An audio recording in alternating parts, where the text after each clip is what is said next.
Welcome to this online conversation on the topic ethics, fintechs, and AI. Right, so I'm very pleased to have you for this conversation. I will start with a first question to you, Anshuman.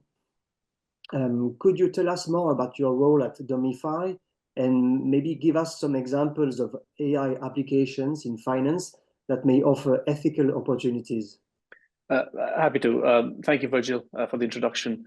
My name is Anshuman Mehta. I'm the Chief Product Officer at Domify AI. We are a New York-based startup that is building the intelligence layer for legal compliance and regulatory oversight in financial services. We know that financial services firms are governed by thousands and thousands of pages of regulations. Each firm, in response, is required to create its own set of policies and procedures, which it then is required to implement and monitor across its firm. However, the increasing scale and complexity of a firm's business, the increasing volume of regulations, is increasingly making it difficult for firms in the financial services space to administer these policies and to monitor their businesses. Legacy responses have been deployment of point solutions in specific parts of compliance and more people, which has served to increase costs, increase friction within the firm, while leaving the firm still exposed to meaningful risk. Why? Because legacy responses have focused on traditional ways of building software, which are very rules-based. They fail to understand the meaning behind regulation and the meaning behind a firm's activity and its data. And the very act of human supervision is inconsistent, and sometimes standards are lacking across the firm. This is where we think AI has a very critical role to play going forward. The power of AI is in the development and the application of the firm's policies, procedures, and the application of a standard of governance that can be applied across the firm's activities. AI can further good governance inside the firm and across the industry. It can help firms build and apply these standards, and it can help firms react quickly to change. As regulations change, as new requirements come in, as the firm's own business activities change, AI helps the firm implement these changes quickly across the firm. This means better risk management, it means more ethical behavior inside the firm, and it means a better experience for clients and employees alike. At Domify, we are building this AI layer, and we think there is a lot of potential for AI to improve how ethical behavior in finance permeates across the firm. Thank you very much, Anshuman, for this insight. I think it's very interesting. As you say, more regulation requires more people to implement those regulations, and it's also an increase of cost. So AI can help firms like yours and other firms to gain efficiency, to gain time, and to implement those regulations. So that's a very very good example of applications. Eelco, do you have any other examples of ethical opportunities that AI can bring? Yeah, thanks so much, Fiole. Actually, I would like to react to Anshuman's example, where I think the chance is not just to lower cost, and that is important because obviously efficiency is also an ethical value. But I think if you think about training the models behind it based on corporate data, you could also input the experience that people have in that business, and so and help train those models, which means that you get a better support for decision making and dealing with dilemmas. So where regulation, for example, are contradictory, where recommendations are not necessarily clear, that experience, that judgment call that comes in from the human being, let's say, which oftentimes also goes wrong, can then be supported by AI, indicating, this is the regulation that applies, but it may violate, something else, and therefore there is a judgment call to be made. The AI, I can even imagine, could make a suggestion there for final decision making by a human. Now, I say final decision making for a human by a human, because obviously, if we look at decision making in finance, it's a gradation, it's a scale of let's say low impact on people to high impact, and so we can unpack this a little bit later maybe, but we need to understand where the agency really then comes in, and how this is reflected in product design, but then also in the application of AI. I think there are many firms which are looking into making their business smarter, faster, and so on with AI applications in various domains. Certainly also in finance. I've seen a study where of a large consulting firm, although of course they're selling their book, but you know, which thinks that they can take 12% cost out, which of course is massive if you think about large organizations. Thank you, Eelco. So it's not only a question of cost and efficiency, gain of time, but it could also help decision making by inputting human experience in AI. So that's very interesting also. But Eelco, yeah, you mentioned potential risks. So the next question would be for you. In your view, what are the potential risks precisely related to the use of AI in finance? Why is the so-called problem of explainability, that is, understanding why and how the model generates results, so acute with AI? Do users have a right to explanation for decisions made by algorithm? So the simple answer is yes, users have a right to explanation, because obviously they're going to be affected by whatever the suggestion or maybe even decision of an AI application makes or suggests, let's say. And so they are affected, and as a result, there must be some form of accountability, and also the potential for challenge and rectification if something is not right. I think if this explainability is lacking, people will also not trust the AI being applied to them and would go elsewhere for their services. I think it's important that people feel that they can trust whatever is happening inside the black box. Now, as I said, the short answer is yes. The longer answer is it's complicated. Those algorithms are complex. You may need another algorithm to explain. Maybe a human being cannot explain exactly what's going on in the algorithm, and many nuances may be lost in the process. And so explainability alone is not enough.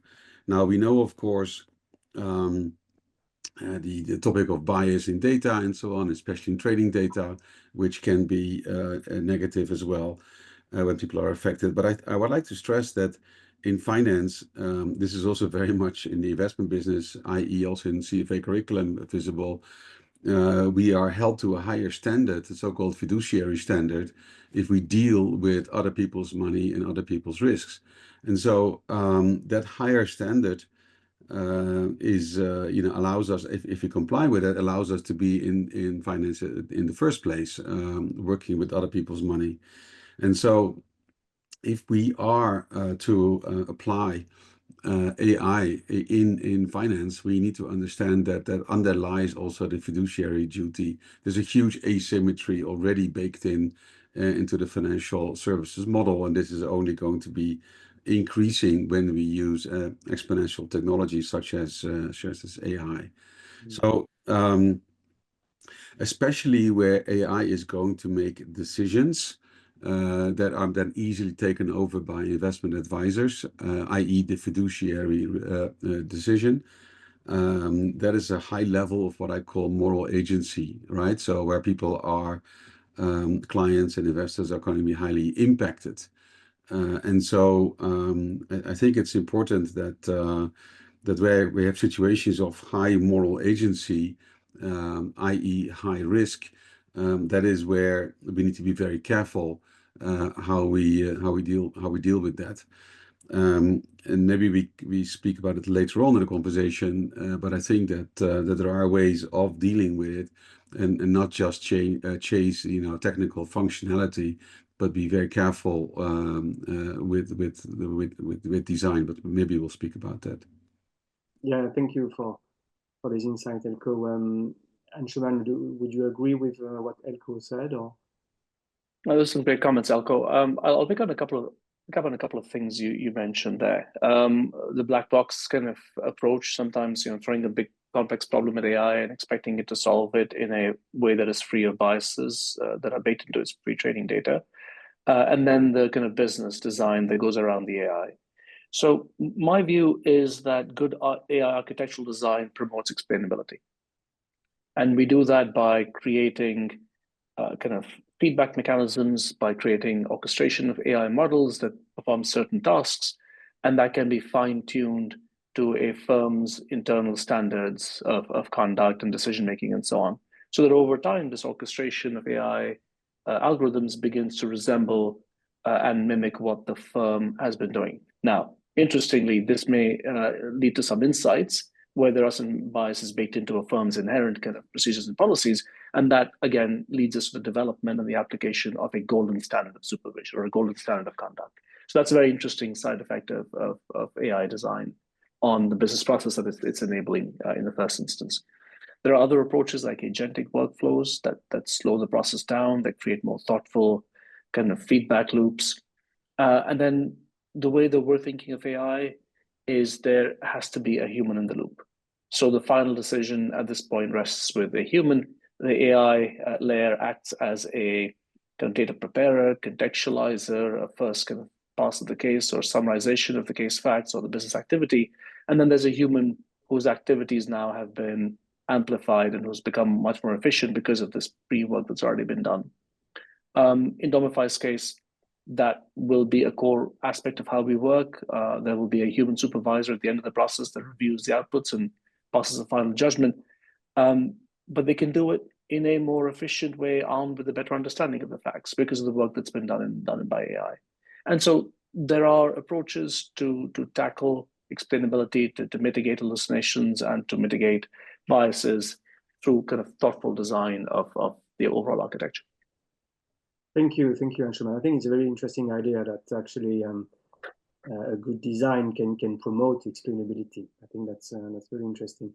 And also the idea that Eelco mentioned that maybe the gap, because the technology is becoming so complex now, so there's a widening gap between the people and the technology being used to do finance. So there are some risks there.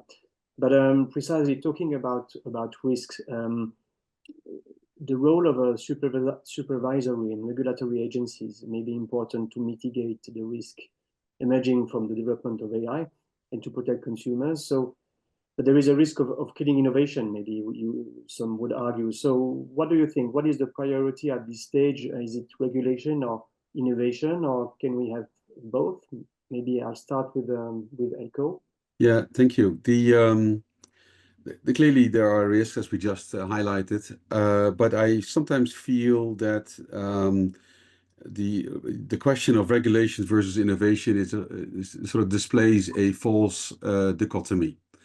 And what I tend to say is that if you work in these kind of, let's say, exponential technologies in finance, and I think similar things are true in blockchain technology, then you need to think about the design of the technology. And Anshuman already sort of highlighted that as well.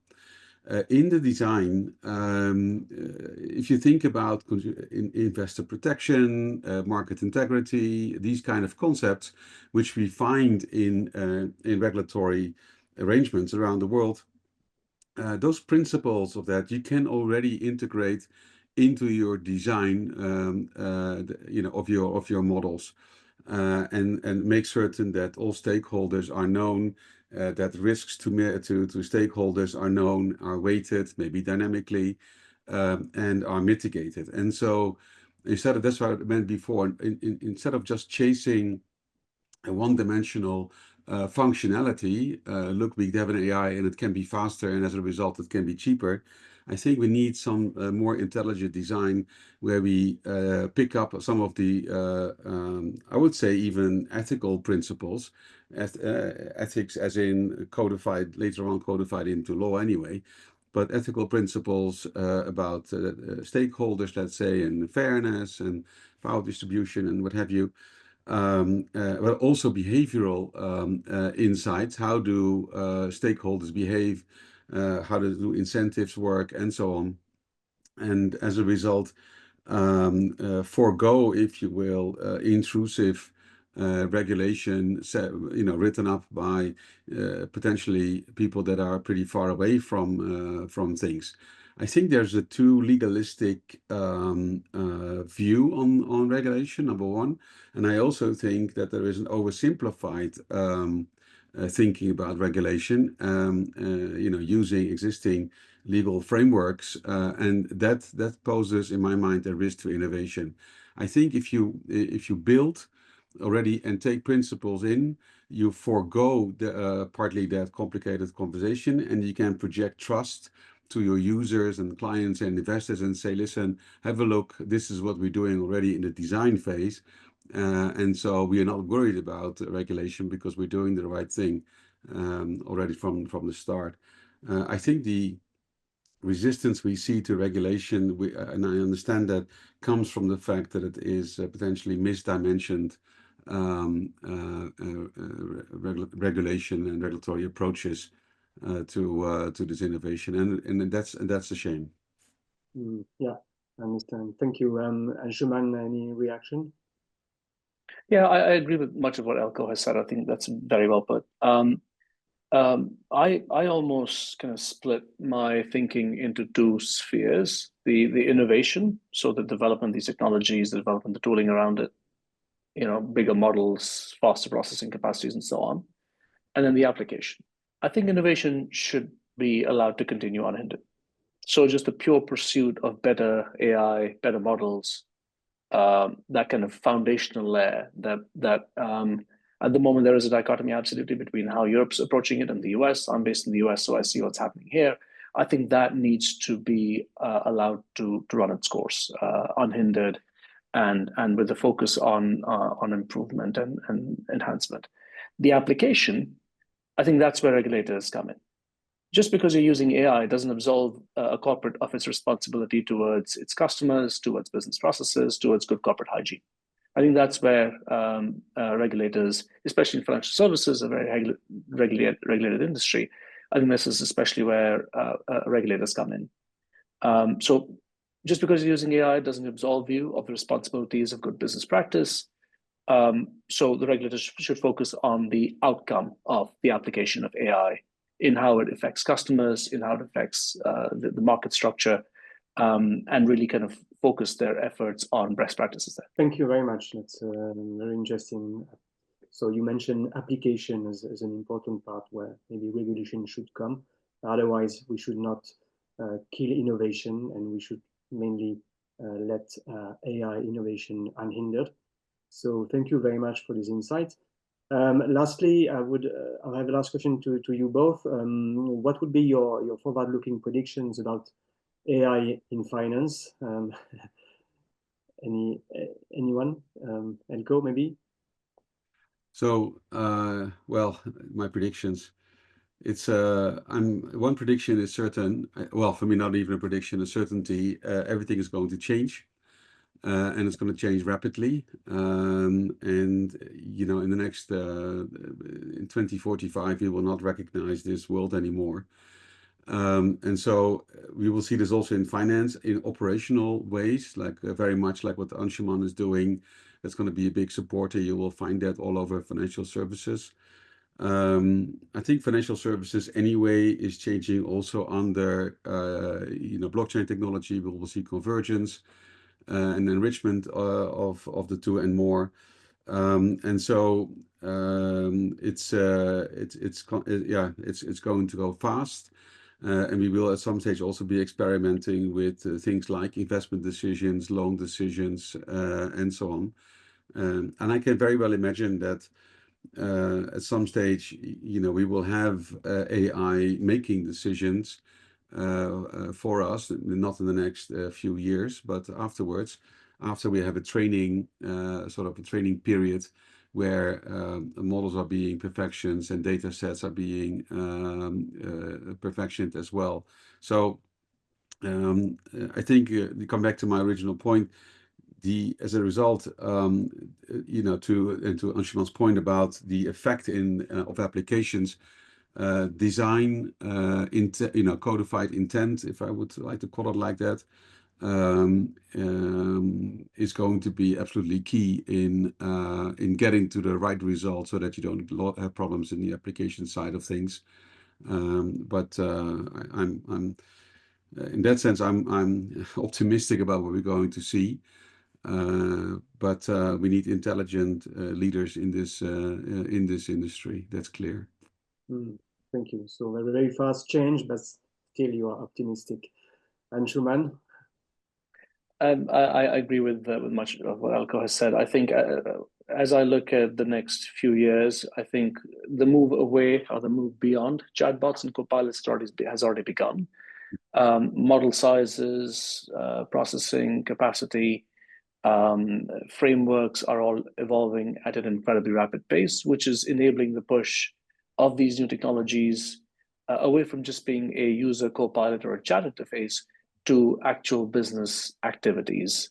And I think that will really mature and start to make its impact felt across enterprises in the next few years. I think a lot of work that's done today that requires human cognition will get codified into thoughtful AI design, and we'll find the firms are a lot more efficient in terms of how they run their processes, and people within firms are a lot more efficient. And so we'll really see kind of AI make its impact felt in how business is conducted. I'm incredibly positive about that. And I think there are only good things to happen through a better application, for example, of regulations in financial services. And then beyond that, I think the industry will generally get ready for these technologies, and that means better data privacy, better data frameworks for businesses to kind of get in a position where they take advantage of this. Thank you very much to you both for this enlightening discussion. Your insights were very interesting, and I'm really happy to have you for this discussion.